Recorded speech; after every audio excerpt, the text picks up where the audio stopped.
morning, afternoon, evening, everybody. I hope you're doing well. I myself have a nice steaming hot cup of coffee beside me, as per usual. Today we're going to take a look into M2 and how I did on an attempt of it recently. This is not my first attempt. I believe this is my third try at it. I believe the best way to describe this fight, as I will mention in the actual footage, is kind of scrappy, but in a good way. It forces you to move, it forces you to think on your feet. And I think that's a really interesting. All that said, though, there really isn't anything to be scared about. It's just another raid, and one that can be really fun if you let it. So I'll take you through it, give you my ideas, give you some general overview of the fight and what I'm thinking about, and hopefully make you a little bit more confident about tackling this really fun, really interesting fight. So let's get to it. And here we go. M2 normal with the ever magnificent Honeybee Lovely as we load in here into the very cute idol themed stage.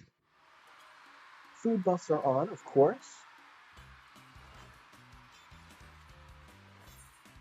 Go ahead and skip that for you guys. And here we are. Like an M1, I'm just going to attempt to do my opener.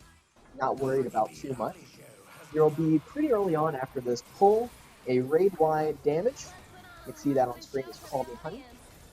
You can use some mitigation or a little bit of heal if you need to, if that makes you a little bit nervous, but it's really not that bad. Your healers should take care of that, no problem. Simply twist will make a big old donut. So all you have to do is run at Honeybee Lovely. And then I would highly recommend going ahead and position for the next one, which is Beeline. And that's going to be a little bit further than her little circle indicator there. Honey Breeze is just going to throw out some tank busters in a bit of a big line. See those gentle tones? So just stay away from your tanks and you'll be fine. She'll do these a couple of times. So what I'm thinking about here is really just go ahead and get myself set up. Use my buffs if I have them. Use my debuffs if I have them. I'm going to go ahead and Shroud. And this will go into a little mini phase type heal. And these are what get me in this fight. It's really fun, and I would describe it as scrappy. So she'll do Lovely Tinder, which is going to do these big circle AoEs. And if you get hit by pretty much anything in these little phases of Honeybee Live, you'll get those little hearts. And if you get 3 of those hearts, you're going to be stunned. And that's not so good. You'll also take a lot of damage. So bear that in mind. We'll have Love Seeker, which is just going to be a big ol' AoE around. Honeybee Lovely. Then she'll do another Lovely Tinder. And you see these hearts that spawn, and like you might expect, they will give you a stack of hearts, and then you'll have a bunch of these AoEs. If you guys are familiar with the bullet hell genre, this is very much what it feels like. You can see I will get caught out there, just barely. I think I die here. Yep, I get punished by that rogue heart coming in. So you gotta be careful, especially if you're playing in the melee DPS position. They can very easily catch you off guard.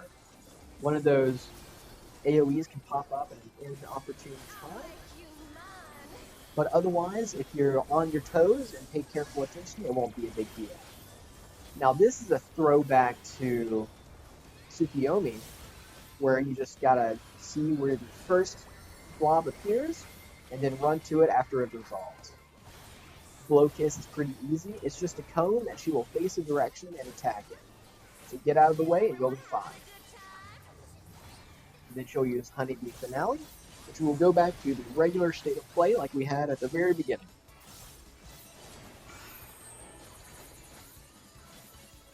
Honey Breeze again for those tank busters. Just get out of the way. And this is the part of the fight where, for me, as someone who's painfully average, this is where I do a lot of my damage.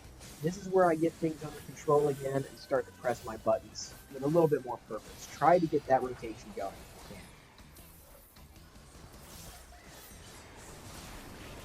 can. Now in this second part, she'll throw out these blobs, which will do AoEs, so just avoid those. And don't panic when you see the AoEs that are centered on your character pop up. There's plenty of time, so don't be worried about it.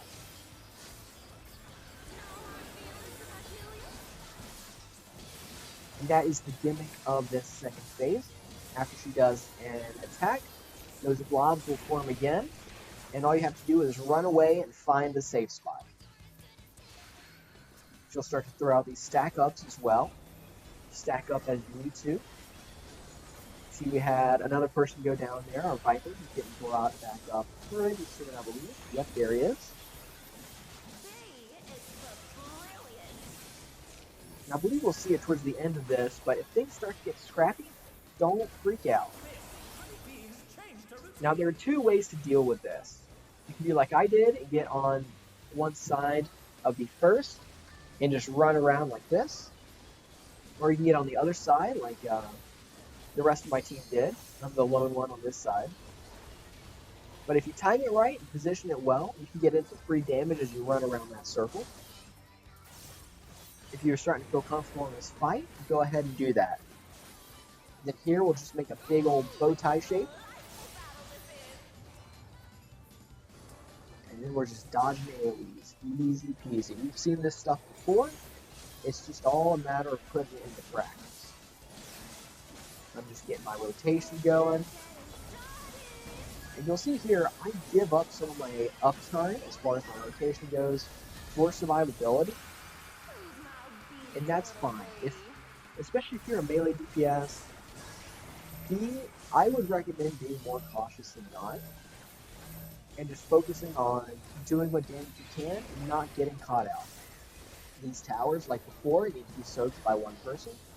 And they will give a heart stack. So be careful. If you got two, let someone with one take it. Or none if they've just been razzed. And then we'll get the Love Seeker. Here come the hearts. And then we'll have the AoE spawner. So you see here, in this time, I keep my camera pretty vertical on my character. I personally find this to be the easiest way to look around and dodge stuff. And that is what I would personally recommend. But if whatever style makes it easier for you, just make that happen. Another blow kiss. Then we actually had a healer go down here. So that's okay. Remember that this is normal.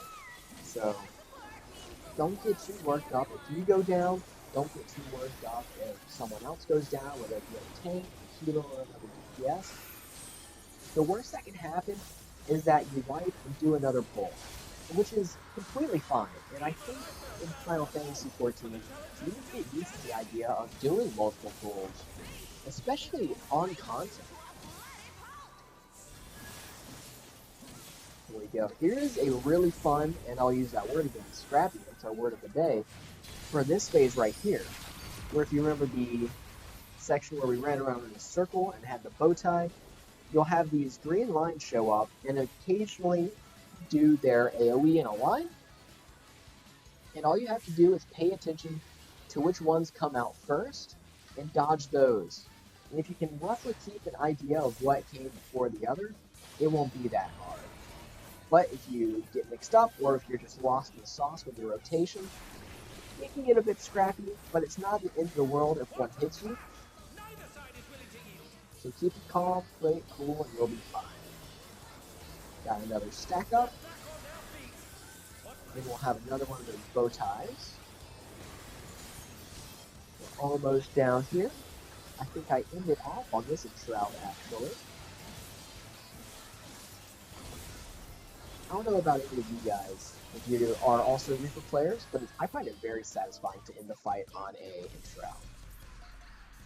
And there we go. Honeybee Lovely goes down, and that is a successful M2 in the books. With that, we are halfway through the raid series. M2 and Honeybee Lovely are a very fun fight. I find it very rewarding and interesting. I love that it has a little bit of randomness and a little bit of running around and having to figure things out on the fly. There are definitely times where it catches you unaware, but I also think that's really, really interesting from a fight design standpoint. With a game that's so heavily scripted, having a little bit of control chaos isn't a bad thing every now and then. I certainly struggle a bit more on the fight. that's also what has got me coming back to it again, rather than just progressing to the next raid. Speaking of the next raid, that will be Imp 3. Until then, I hope you all have a very good day. Peace.